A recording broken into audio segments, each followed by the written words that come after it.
we don't really care. And the quality of the piracy is such a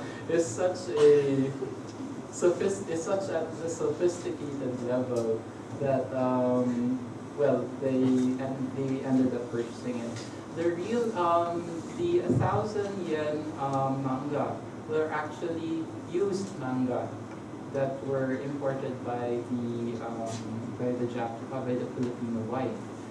She would probably buy from Boca or from other used bookstores here. But both, I don't know if it's going to be something true, but both of these would actually die in after 5 years. Oh, how time flies. They're both Manila-based. They have Japanese language and English language manga. Okay, so Philippine-style manga. I have to go through this. First one is the comic magazine Culture Crash. Just to give you an idea. This would be distributed, but in a much better situation. It's priced at 75 pesos, meaning it's about 150 yen, relatively affordable. And later on it will increase to about 100 pesos or 200 yen. But you're dealing here with about 5 years worth of, 10 years worth of circulation. So what will then happen is, what you have here is these types of illustrations. Filipinos drawing manga on their own, using Filipino. So they will not even use Japanese terms at all. They are simply using the style in its illustrations. Fortunately, this would also die to be replaced by Mangaholics. Mangaholics would happen about 7 years later, charging at the beginning rate of 99 pesos, still relatively affordable. But in terms of distribution, what makes this interesting is that it changes its language from Filipino to English, because now it's no longer looking at a market that is local, but rather not really international. Its new market is Southeast Asia, so it now switches to an English language. So in the Philippines, if you're then dealing with a new market, you're now selling your manga in bookstores. So it then evolves into that into that distribution, which is no longer readily available to you. Okay?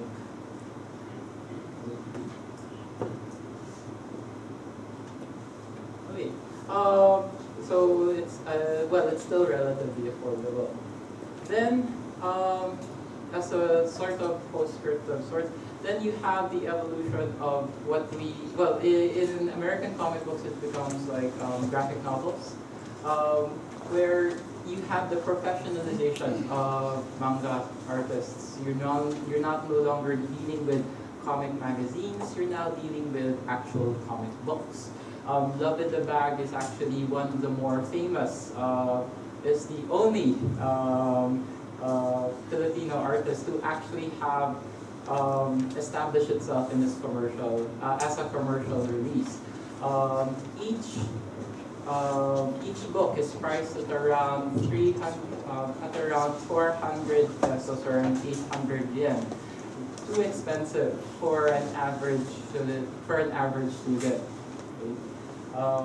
Yet it was able to maintain its popularity. So much popular that it was able to then release a new title, the same artist, Angel Crush, which will have this type of art.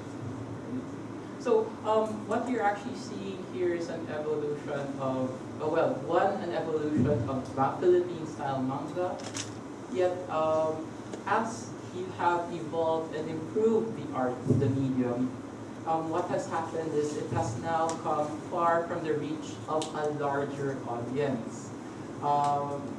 The price ranges are too high. The distribution networks are not, it's not really unreachable, but it's more of, you're now dealing with just the capital city. Yet most of these artists are then pushing towards that idea that they're still popular, that they are popular culture. Okay? But what fascinates me as I was researching this was that you do have counterculture now coming in. Bacolod is an island that is beside mine, and how come they have one? It surprised me. But there are now in Comic-Cons in the Philippines, there are now these small circles that are pushing for their identity, that we are creators, but we are not Manila-based. We're not actually from where all of this creativity is happening. Cool. So just going through this. So what you then see is, while these types of, there are still several more of these types of manga, Philippine-style manga. Unfortunately, well, my last point was they are simply distributed in Comic-Con. And Comic-Cons usually happen in Manila as well. So the final question that I then closed, which still is lingering in my mind then, is in the Philippines, when we then call Philippine-style manga popular culture, is it really popular? Sorry, thank you, and I do hope that you got something out of it.